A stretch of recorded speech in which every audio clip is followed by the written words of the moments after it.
Hi, it's Ivy Slater. Welcome to Slater Success Live. We are continuing this week with our nonprofit series, which I've been so excited. We've had such great people on. We've been doing a nonprofit series on Slater Success Lives since Thanksgiving week, as well as her success story, our podcast. So if you want to go back and listen to any of the wonderful interviews that have been going on, please feel free to check it out on her success story podcast, which you could find at slatersuccess.com, as well as all podcast platforms. And check us out on LinkedIn, where we post everything, as well as all the past interviews on Slater Success Live. Today, I am thrilled to introduce and have a guest on a mission that is near and dear to my heart, to be very honest with you. Sheila Warnock is the founder and CEO of Share the Care. She's a caregiving pioneer, an award-winning expert and co-author of Grassroots evidence-informed caregiving model, Share the Care, that for over 20 years has been empowering people with a philosophy, systems, and step-by-step guide on how to organize friends, family, neighbors into a caregiving family that helps you maintain that support through thick and thin. I don't know about you, ladies and gentlemen, but I know I've been there in the thick and thin in caregiving in a variety of different ways. And I don't know many people who haven't at some time or another. So I was thrilled to have Sheila join me today. Sheila, thank you for joining me here on Slater Success Live. Thank you, Ivy. Thank you for inviting me. I'm delighted to be here. So, you viewers, as you're scrolling through LinkedIn and you come across this, if you've ever had somebody in your life, a friend, a family member, somebody you've cared for, somebody you've supported, a friend as they were caregiving, make sure to stop and pop in to as Sheila and I chat. Feel free to leave your comments and have the opportunity to ask Sheila and I any questions as we go along today. So, Sheila, this Share the Care is over 20 years old, this concept. The model is 25 years old and going. The organization I started in 2003 after I lost my co-author to a brain tumor. So, but it's a long story that's all hooked together. That was not planned, believe me. The abbreviated version of the long story. So how did this movement start? How did it started as a book and then into an organization? What was the catalyst for you to get this started? Well, first of all, I was a caregiver, a solitary long distance caregiver for my mother for over 4 years. And at the same time, I had a friend who was dealing with the beginnings of cancer, a rare cancer that turned into bone cancer. And so for 4 years, she had surgery, radiation. Her friends knew about it. But for 4 years, while I'm taking care of my mother, she's carrying on, but her cancer keeps coming back, but she keeps it a secret. And so I was one of the few people that knew this was happening. At the same time, when I had to resort to a nursing home for my mother because it became overwhelmingly impossible for me to do it alone, my friend reached a crisis, and it was her therapist who said, call your friends, get them to my office tomorrow night. We'll have a meeting. We're going to figure out what we can do to help you. So by then, my friend was almost hysterical. She was going into the hospital to see if the cancer had gone to her spine, and she was terrified that she wouldn't be able to go back to work. She wouldn't be able to, take care of her 2 kids. And she was divorced. She essentially was a divorced working mom with kids. So 12 of us who didn't know each other. We were from all different parts of her life. We were neighbors, we were friends, we were cousins, we were, work friends, all different kinds of people. We got together. All the different various networks that we as women connect with people. Exactly. But it was kind of like strange. It's kind of like a birthday party where everybody you know is in the room, and it's terrifying. But the thing was, we all arrived with different states of emotion. I was thankful that other people were going to become involved because she kept it a secret so long. My co-author, Cappy Capicella, arrived absolutely terrified. She had never taken care of anyone or anything in her life, and she wanted to run for the hills. And everybody had something going on. Oh, I don't know if I can do this. But the first thing that happened was Dr. Miller asked Susan to please tell your friends what's happening, so that we all heard at the same time exactly what was going on with her. There was no hearsay, there was no rumor, there was no guessing. And it And I really, love what you're saying here, and this is very valid about hearsay and rumor. yes, yes, You know, and especially where emotion is involved. We're moving aside, you know, hearsay and rumor when you talk about gossip and things like this. But when you have your emotion, you're hearing about somebody you care about, and you're hearing things through the grapevine that have we start losing a lot of ability for bottom line fact and what we can do to help, because it gets distorted. It's that old game of telephone. yes, yes. And by the time it gets to the end, nobody knows what's going on. But being in the same space, hearing together what was going on, brought such reality to the moment that, you know, it wasn't possible to just pretend this wasn't happening. This is what grounded everything. And Susan cried, we cried, and then we got to work. And actually that night we came up with the key system for Share the Care, which happened to be, we had 12 people. We thought we should work in teams because everybody had different kinds of jobs and different responsibilities. So we decided to work in teams of 2, and we would call those people captains of the week. And the 2 team captains would go to Susan, find out what she needed, call everybody else, because this is back in the 80s when there was nothing, no organizations, no email, no iPhones, no internet, no nothing. So we would organize the week, and then the following week, a new team would rotate in. And that made it possible for us to keep going for 3.5 So years. nobody got overly taxed, overly exhausted, because if you have 12 people in teams of 2, every 6 weeks, you were the lead. Exactly. And I do want to interrupt you here. Vincent is weighing in and just made a great comment. He said, thanks for bringing this interview. It is so important. Happy New Year to you as well, Vincent. It is so important. So many of us have been caregivers at some point in some way, Or will myself included, or will be. Yes. And to understand what kind of systems you can put in place so the caregiver doesn't collapse and fall under is vital. The other key thing that working this way did was we took away the need for Susan to have to ask for help. Yeah. And for somebody that needs help, that's the hardest part, asking for it, because we went to her every week. We became widely known in New York City, because this all happened in New York, as Susan's Funny Family. And 3.5 years later, she passed away. But before she did, we did our grand finale project for her. Her youngest daughter was getting married, and we organized her wedding from soup and nuts under Susan's direction, so that she could, you know. So she got to be a mother of the bride. She had the experience of being mother of the bride, even though her bandwidth might not have been there. She had the team. Yes, she was really pushing it, because she saved up every ounce of strength. She had bone cancer by the end. It was horrific. But when she died, we had a closing meeting, and we thought, well, we did a good thing, but we didn't realize how good until we got a call from another woman who had met Susan at Cancer Care and learned about this funny family. And she called us up and said, you don't know me, but Susan used to talk about her funny family all the time. And she said, I'm like Susan.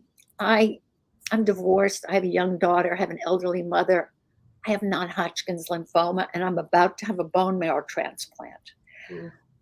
They can't take care of me, because this requires a lot of care, but I have 20 friends that want to help. Do you think they could do it? So I remember Cappy and I worked together in advertising. That was our career before all this happened. At least it was totally my career at the time. And so we pulled together our team to meet with these 20 people, and there were men in the second group. And what was so striking was when they walked in, it was deja vu. It was like, oh my God, I could see in their faces all of the emotion and fear and skepticism that we had our first night.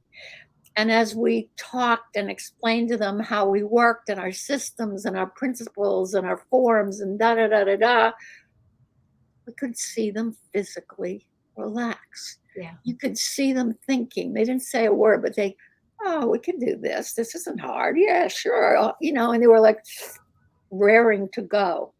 And so another LinkedIn user just came through and said, what a great story. And I have to say, it is a great story. It is,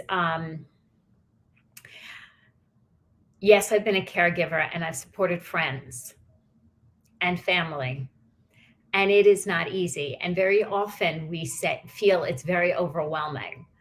But, in business, and, everybody on LinkedIn knows Ivy through Slater Success and my business and being a business owner for close to 30 years or more, whatever, it's the same principles. And you didn't even realize, Sheila, what you were developing. But, partnerships, delegation, teams, systems, processes, and was that what formed the book?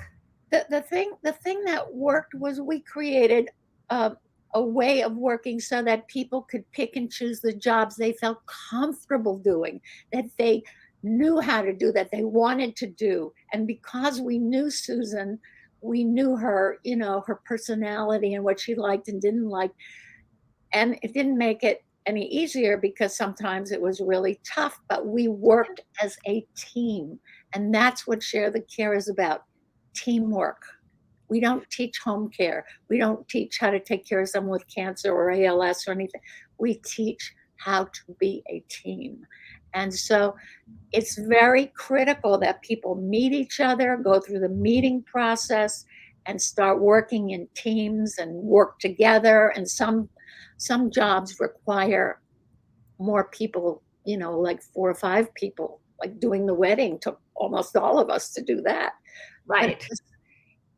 It's like anything. It's like any kind of team, like a football team, or you join the local theater group, and everybody has their part to play.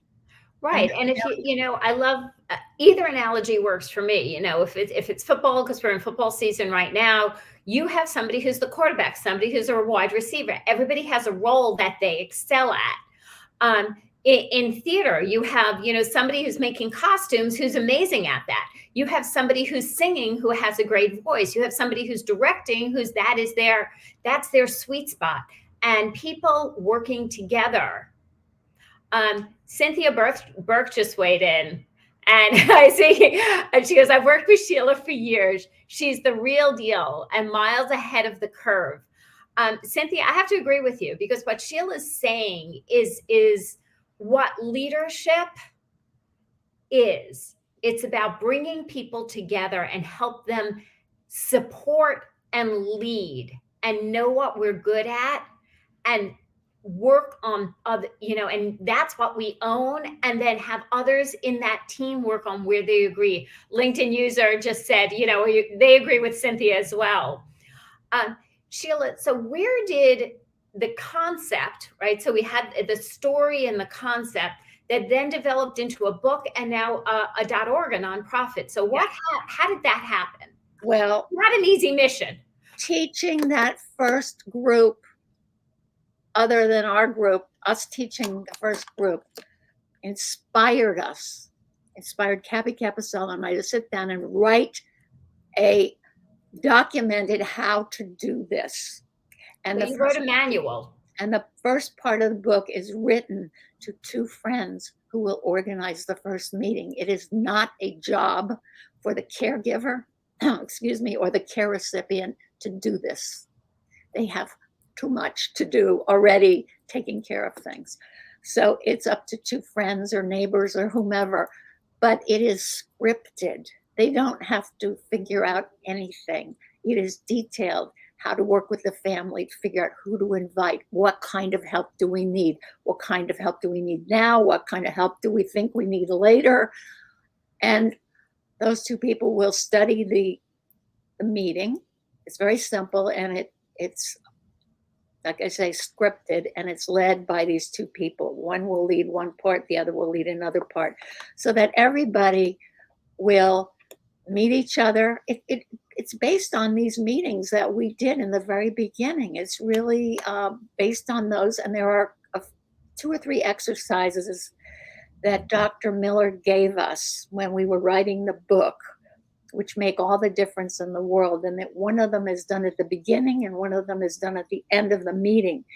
And the purpose of this exercise is to allow people to express themselves without being put on the spot, and to realize that when they came in, they felt one way, and at the end, when they left, they felt another way. Because people will leave with a sense of purpose, and they know how it's going to work, and they'll know other people are involved, and they'll know that it's going to be a team effort.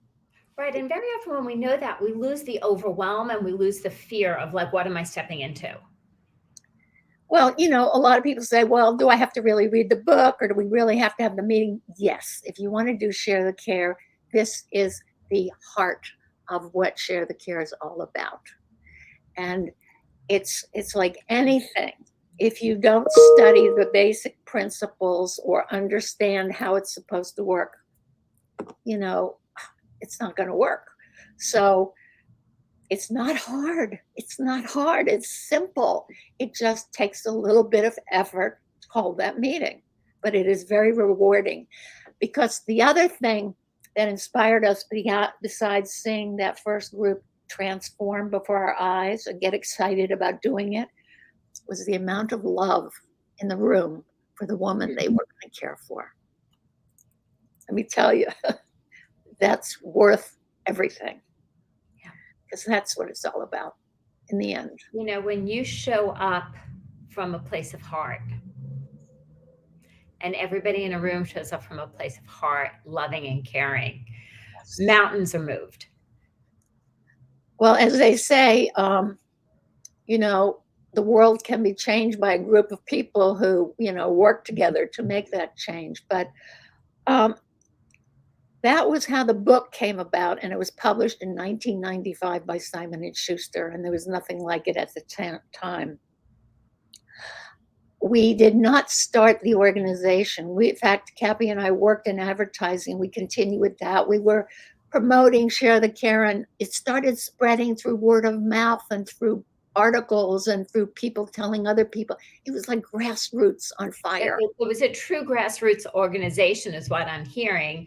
And for you and your co-author Kathy, it was a side gig out of passion, out of the need to impact, because you learned. And I have to say, Dr. Miller sounds, you know, beyond what you would ever expect. She was phenomenal. She's also passed away.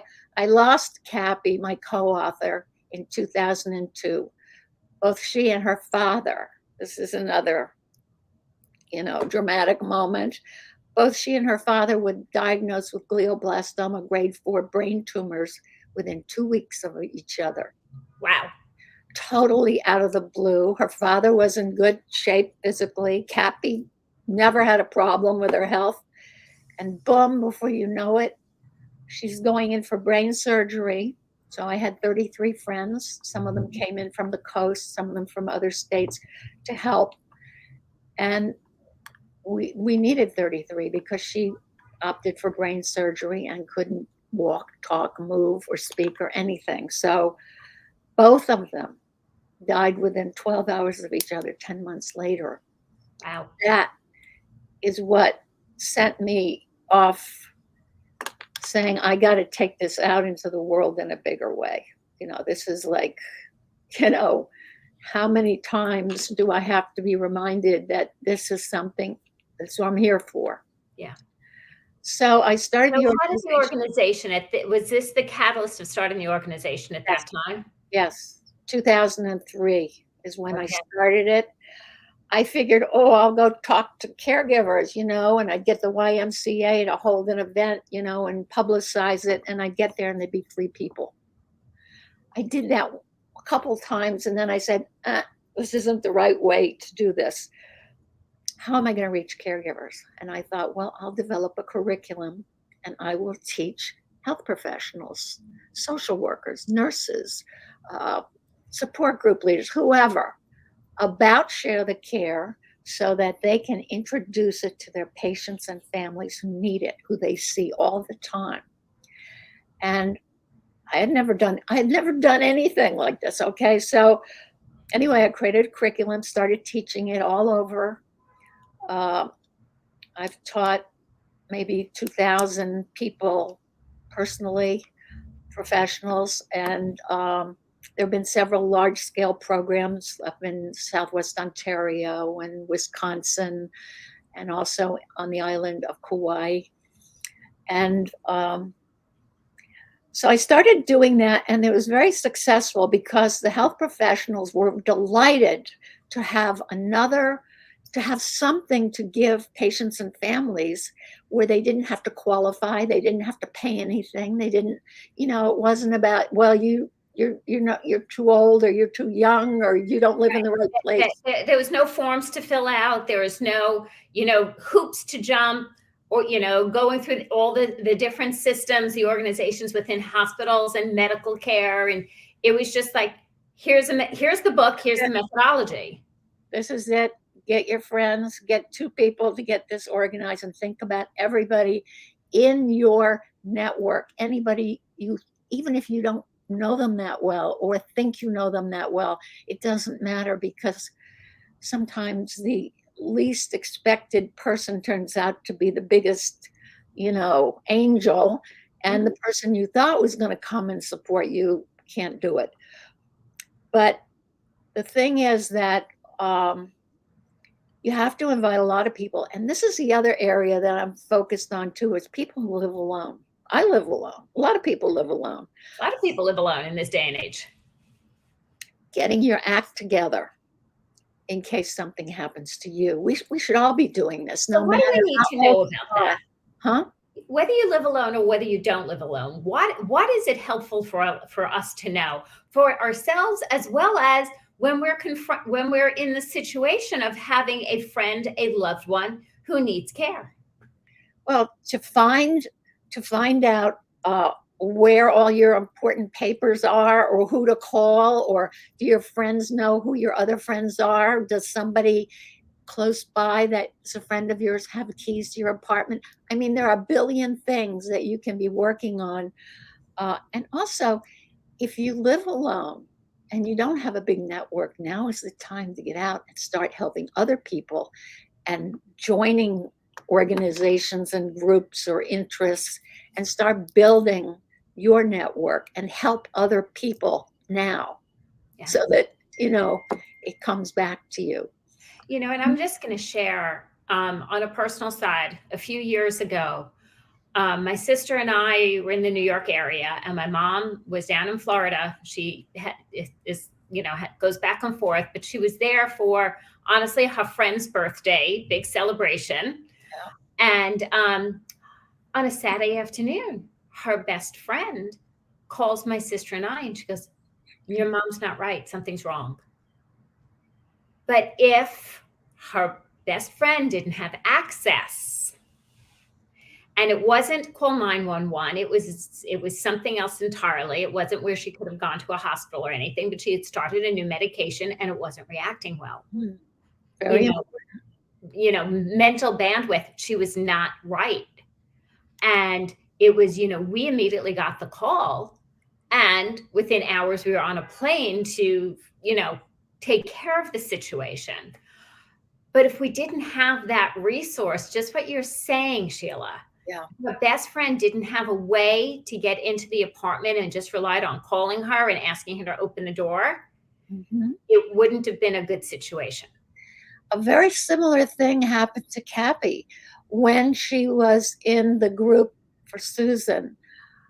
Her mother started having these, like, her mother lived in Westchester. She lived in the city, in New York City. So her mother started having these moments where she would kind of like blank out for 4 or 5 seconds. And the rest of the family said, oh, she's fine now. It's okay. But Cappy, who was terrified of doctors and hospitals, said, no, no, no, we're getting mom to the hospital right now because of the experiences she had with Susan. And in doing so, they discovered she was having mini strokes and they put her on medication, which took care of it. And her mother lived a very long life. And she was very proud, Cappy, of having done that. So, for those of us who are listening today and viewers, as you come through this is an opportunity to have any more comments or questions for Sheila and myself on Share the Care, on experiences that you might have had or questions you might have, as we are in a caregiving society. If anything, the pandemic has brought us all closer to check in more regularly with our loved ones, and our loved ones, our family, as well as friends. So an opportunity to ask any questions is here for you, viewers. Sheila, what, tips, final tips before we close out in a few minutes? Well, Go ahead. First of all, our website, we totally redid our website in September. So it's a brand new. Congratulations. That's huge. It's probably the fifth one we've ever done, but it's got a lot of video. It's very succinct. It's very quick, and it's loaded with information, and it's divided into 4 sections for our different audiences: caregivers and their concerned friends, health professionals, faith communities, and corporate caregivers, so that wherever you are in that spectrum, you can find information that you need. But it tells you everything about Share the Care. All of the forms, there are 23 forms in the book, can be downloaded from our website. There are handouts, 7 principles that keep a group running, and also among the handouts, an overview of tips for the first weeks that a group is working together, because you don't know each other necessarily, and also to create an emergency plan for the group, what to do if an emergency occurs. Have that figured out right away up front. That's brilliant.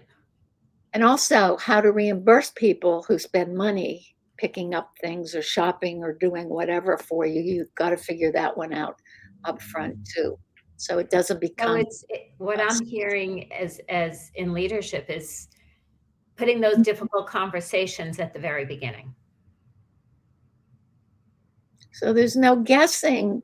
I mean, also you might have somebody from out of town visiting. You live in a rural area and they don't know how to describe where your home is to an EMS in another city. So having written instructions about how to get to your home, especially if you live, in the suburbs or, someplace rural or whatever. Or in a community that you might need any kind of passcodes or digits to get into a certain area, whatever that is, have it documented so whoever is pitch hitting at that time, yes, there's no scrambling. Yes. One other thing I want to mention that's very important is Share the Care has been used for difficult pregnancy all the way up through end of life. It started off for somebody with cancer. It works beautiful for patients with ALS, which is a very difficult, patients even with Alzheimer's disease, but we also have protocols for how the group would operate for someone with dementia or Alzheimer's, where you need a smaller group supported by an outer group, because you can't have 20 people running in and out of the house and disturbing someone who's, somewhat confused.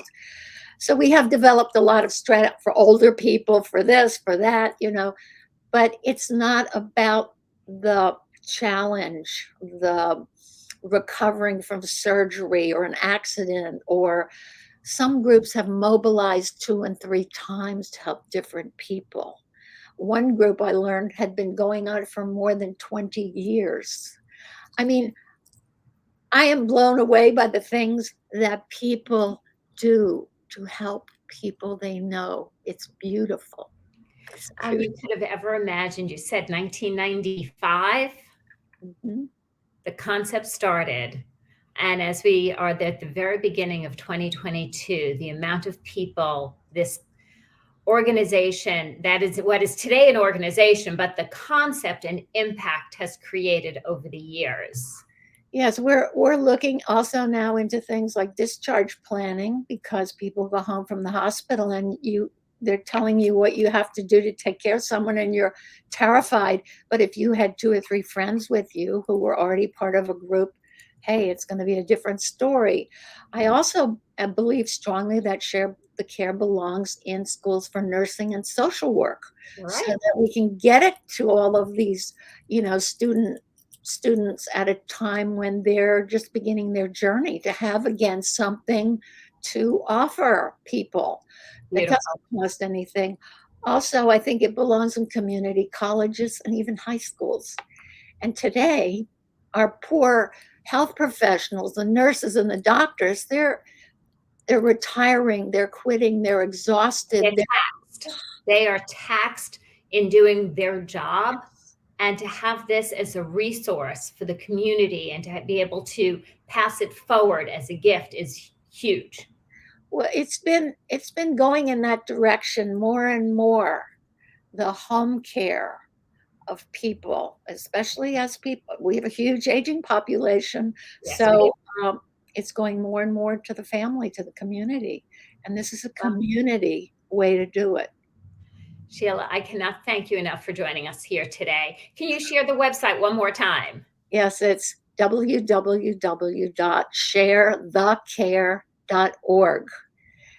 I just want to mention our official name of our organization is Share the Caregiving, and we are working under the fiscal umbrella of the National Center for Civic Innovation, which is an affiliate of the Fund for the City of New York. But sharethecare.org is known all over, and that's the book behind me, the second edition, Share the Care, How to Organize a Group to Care for Someone Who is Seriously Ill, and now it's for anybody. Well, Sheila, thank you so much for joining me here today at Slater Success Live. And viewers, remember to continue to, pass this forward. If this watching today made an impact on you, share it forward with your community. Share it forward specifically with people who it can help. I never knew the amount of impact until I showed up today to just talk with Sheila. And Sheila and I have spoken several times before to understand the impact of Share the Care on everything from people with difficult pregnancies through, unfortunately, end of life. To have the support of loved ones, family, and friends banding together and not it be overwhelming for one person, but have a community support you is an amazing, beautiful concept. It is the height of leadership. Sheila, thank you again for joining me here today. Thank you. Thank you. Thank you so much for having me. And thank you to everybody that came today to hear this. And viewers, stay tuned for more Slater Success Live coming up this month. Stay tuned to LinkedIn. We're going to be posting more interviews and more dates to come as we schedule them. Looking forward to a great 2022 with a lot of great insight on leadership, business, nonprofits, and success. To a great 2022. Thank you.